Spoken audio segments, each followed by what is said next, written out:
Oke, selamat malam. Berjumpa kembali dengan Mas Bro Tegal. Assalamualaikum warahmatullahi wabarakatuh. Hari ini, malam ini spesial kita perdalam PP agar kalian lebih ngerti, lebih tahu investasi di PP. Mudah-mudahan akan menjadikan kalian cuan ataupun merubah hidup kalian, beli mobil, pensiun dini, macam-macam pokoknya ya. Namun demikian kalian tetap dior, riset mandiri. Ucapan Mas Bro, jangan kalian telan mentah-mentah, karena dalam dunia kripto penuh dengan ijkiwir. Bisa cuan mendadak ataupun memble dadakan seperti tahu bulat, kira-kira begitu ya. Biasanya raja ini tahu bulat, sama aja ya. Pokoknya spesial PP untuk kalian saat ini akan saya bahas secara detail saat ini, dan diinfokan juga dari Binance Square ya, yang ngoer-ngoer itu mengatakan bahwa all season akan terjadi di tahun 2026 di kuartal 1, tapi bukan ngasal koin yang akan pump. Koin-koin pilihan yang punya komunitas besar, yang kuat MC-nya, dan juga koin itu termasuk koin yang ada utilitas dalam dunia nyata, RWA, DeFi, ataupun game fee, ya macam-macam. Jadi nggak semua koin, karena investor sudah mulai mengerti, mulai paham, bahkan banyak koin-koin yang tipu-tipu, scammer Ponzi, termasuk koin-koin Mbah Katram pun seperti itu. Hati-hati. Jadi investor besar itu yang akan mengangkat harga terbang, dan investor besar pakai riset prabayar, nggak goblok. Dia pinter. Kalau koin yang bagus seperti PP, saya rasa tidak bisa diragukan, itu masuk kriteria untuk ikut bull besar dan akan bermasa panjang. Di sini ada GZ Binance yang mengadopsi 62% dari pasokan PP, dan semua investor besar raksasa Megalodon itu semua mengenal PP, termasuk BlackRock, Elon Musk, termasuk Vitalik, dan GZ sendiri. Semua kenal PP, nggak ada yang tidak kenal PP. Apalagi bapak-bapak itu kesukaannya PP. Koin PP maksudnya, bukan yang mana kemana-mana ya. Pokoknya itulah ya, sedikit jorok ya. Yang penting kalian ketawa senyum di saat sangkut. Yang penting ya nggak nangis di pojokan. Apalagi kalau pakai tambang gantung diri bahaya. Itu kalau mau gantung diri silakan di kebun nanas ya, gantung dirinya di kebun nanas, di pohon toge, jangan di pohon mangga atau jambu, bahaya, langsung kick betul-betul ya. Pokoknya koin yang akan maju itu biasanya dicueki dulu, seolah-olah investor tuh paus-paus besar itu seolah-olah tidak meliriknya, padahal itu si kuda emas yang nanti, si kuda hitam bapak kuda emas yang nantinya akan melesat dengan sesuai fundamental yang bagus. Kalau koin yang dipam-pam singkat dipam, padahal koin itu market capnya kecil, kan dipam dengan dana kecil cepat pam. Itu yang pertama. Yang keduanya, holdernya nggak ada, investornya nggak ada, sedikit banget, market capnya kecil, holdernya nggak ada, kok dipam. Itu meragukan. 1-2 paus yang ngepam, ketika kalian terpancing masuk, nggak ada temennya holder yang banyak, si paus itu TP, well TP, langsung sikat ambil cuan, tidak pernah akan balik lagi, kalian yang akan sangkut seumur hidup ya. Itu yang terjadi ya. Kita langsung saja, bagaimana PP menjadi prospek ke depan yang sangat mantap menurut saya. Tapi menurut saya kalian juga harus riset lagi. Tapi saya udah menyaring dari ribuan bahkan jutaan koin. Tersisa satu meme coin yang belum redup, yang masih makin menggelegar. Mana koin-koin yang lain, koin odeng, koin muk pada remuk ya. Ini betul-betul Binance rilis panduan altcoin season 2026 di Binance Square. Maksudnya memberikan panduan itu apa panduannya? Kalau mau lebaran ya panduannya mudik ya, mobil harus beres-beres semua.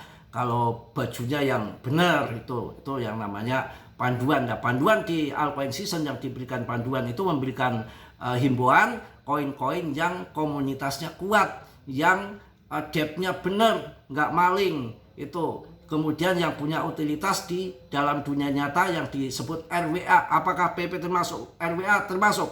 karena dipakai banyak di Binance juga untuk menjadikan hadiah di PancakeSwap dan juga di Jepang sendiri dipinjamkan dalam bentuk koin, dijual, bisa buat kawin ya, bisa buat beli rumah, beli mobil gitu ya. Aduh kacau pokoknya ya. Jadi likuiditas yang akan masuk dan tren makro itu ada arus modal besar yang akan masuk di tahun 2026 setelah usai libur Natal, libur tahun baru, kebutuhan akhir tahun sudah terpenuhi. Uang itu mau buat apa lagi kalau nggak buat investasi ya. Nantinya akan mengalir ke jaringan publik dan layer protokol yang menawarkan pengambilan real dan likuiditas tinggi. Ini menunjukkan bahwa strategi nilai jangka panjang dapat menjadikan faktor pendorong permintaan altcoin yang lebih luas. Di sini nanti diinfokan dari BTC akan mengalir sampai 20% ke altcoin. Wah mantap, luar biasa ya. Jadi menyatakan dari Binance Square yang lagi rame ini, transisi ke altcoin season pada awal tahun 2026 dapat dipicu oleh arus modal besar. Waduh mantap, yang memperkirakan memanfaatkan kondisi makro global. Menurut panduan ini sekitar 20-50% sih modal institusi besar yang akan masuk berasal dari dana BTC yang dialokasikan ke altcoin. Infonya begitu. Panduannya juga membahas bagaimana pelonggaran kebijakan moneter dan penurunan suku bunga oleh bank sentral besar mendorong diversifikasi investasi. Dalam konteks ini blockchain Native Fund atau dana yang berfokus pada aset kripto diharapkan bekerja sebagai penghubung antara kapital institusional dan proyek altcoin tertentu, mendorong likuiditas yang volume pasar di luar BTC dan ETH. Salah satunya ada Solana, ada Sui, ada Link, ada Cardano, ada Polygon. Ya, jadi banyak yang lain lagi lah ya, nanti kalau saya sampaikan semua berat ya, termasuk kebanyakan ya. Jadi selain pembahasan token individu, panduan tersebut juga menekankan peran mobile dan perangkat konsumen dalam mendorong adopsi teknologi Web3. Sebagai contoh, integrasi dompet Web3 di ponsel pintar diproyeksikan meningkatkan jumlah pengguna DeFi, GameFi, dan pasar token RWA dari ratusan juta di seluruh dunia, sehingga menciptakan aliran permintaan baru bagi ekosistem altcoin yang lebih luas. Jadi nggak semua altcoin akan terbang, hati-hati cari koin yang bagus-bagus ya, nggak sembarangan. Dengan menimbang alokasi modal institusional, peningkatan akses pengguna melalui perangkat mobile, serta pemilihan proyek yang dengan fundamental kuat. Jadi nggak sembarangan. Memberikan kerangka kerja strategis bagi peserta pasar yang menilai peluang masa depan di luar Bitcoin dan ETH. Itu yang perlu kalian ketahui, nggak asal-asalan ya, termasuk proyek-proyek yang bagus kayak si Link, Solana mungkin ya, itu nggak ngasal koin yang akan pump ya, berbeda dengan tahun-tahun yang sebelumnya. Tapi akan tetapi ya kita cukup bangga karena sudah rame diperbincangkan akan angkat altcoin juga, tapi koin-koin yang punya fundament bagus ya. Dan salah satu ada pasar kripto yang sangat menarik, 4 kripto yang menarik perhatian analis untuk di all season tahun 2026. Ini menarik banget ya, menarik banget. Selalu di sini yang nomor 1 PP kawan ya, ada 4 yang lagi banyak menarik dilirik sama investor. Itu ada 4. Yang pertama adalah PP, yang pertama, yang kedua Chainlink, kemudian XRP ya, XRP sama Ethena. Tapi saya belum belum ini riset betul Ethena. Kalau XRP semua sudah tahu, PP sudah tahu, Link juga semua sudah tahu ya. Oke, kita bahas yang pertama adalah PP. PP ini berdasarkan data yang ditampilkan Ali Chart.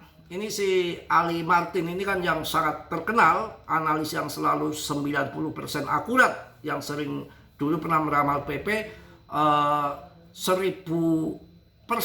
waktu dari Paribu Turki memborong investor dari Turki di Esen Paribu itu malah naiknya 1.500%, padahal yang diinfokan diramal sama si Ali Martin ini cuma 1080, tapi jadi 1.500%. Itu pernah terjadi. Jadi Ali Chad memberikan analis teknikal untuk token PP dengan grafik mingguan. Dalam analisnya terlihat bahwa harga PP baru saja menembus pola head and shoulder yang merupakan pola untuk naik kembali. Mudah-mudahan kita ini setelah penurunan itu akan paham ya. Jadi pola head and shoulder terdiri dari 3 puncak. Harga 1 puncak lebih tinggi, tengah, dan 2 puncak yang lebih rendah. Pokoknya bla bla bla bla bla lah. Kalau dibahas nanti semua kalian pusing ya, kelamaan lah. Pokoknya PP termasuk koin yang digadang-gadang untuk untuk all season ke depan. Dan saya juga akan memberikan info, sebetulnya ada koin yang betul-betul mantap ya, cuma kalian mau nggak ketika turun itu kalian ambil adalah koin market cap indeks DTV, rankingnya 115, harganya 3 juta kemarin, waktu turun kemarin 2.900.000. Jangan melihat 3 jutanya ini untuk trade, wah asik banget. Kemarin waktu turun tuh 29, ini sudah naik lagi 3.100.000. Ini kalian kalau melihat koin yang koin melihat prospek ke depan itu yang punya fundamental, salah satunya punya orang besar, ini punya CMC. Kenapa harganya 3 juta? Karena pasokannya sedikit. Kok dibilang murah Mas Bro 3 juta? Ini masih mahal PP daripada koin CMC ini. Kenapa? Market cap-nya masih kecil banget, rankingnya masih 115. Ini murah. Jadi potensi untuk pump terbang ke atas ke depan itu berpotensi sekali. 3 juta harganya, tapi ini termasuk murah dari PP. Fundamennya yang punya CMC, rankingnya 115. Holdernya baru 36.000. Belum di listing di mana-mana, belum ada di Binance, belum ada di Coinbase. Ini baru di listing di DEX PancakeSwap, di DEX Uniswap. Untuk di bursa exchange baru di Maxi, Bitmart ya, kemudian ada di Bitcoin ya, pokoknya masih sedikit. BTSE masih di exchange kecil. Saya rasa ini potensi ke depan bagus.